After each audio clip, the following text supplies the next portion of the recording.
प्यारियों, इस दुनिया में जो मुसाफिर अपनी ज़िंदगी बसर करते हैं, हुजूर मियाँ मोहम्मद बख्श साहब इन मुसाफिरों के बारे में क्या खूब लिखते हैं कि ए दुनिया एक चक्कियारो,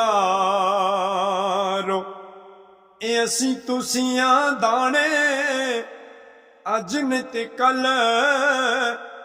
टुर जाना सबने,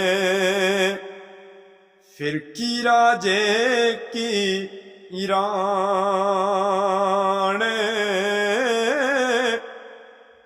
चंगे मंदे वक्त नी रहिंदे, फिर ना कर तू वड्याइयां, राजे होंदे नौकर वेखे टहंदियां बाद शाइयां।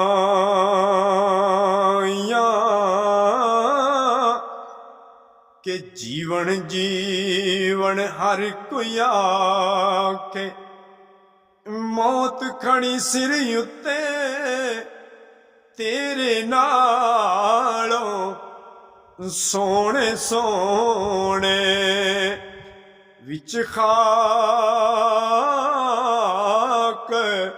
जा सुते।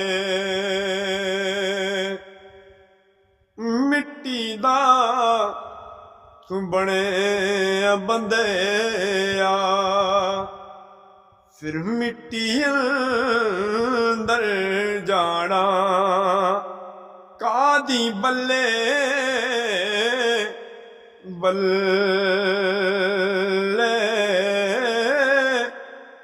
अज मिट्टी दे उत्ते बंदे आ, जण कल मिट्टी दे थल्ले।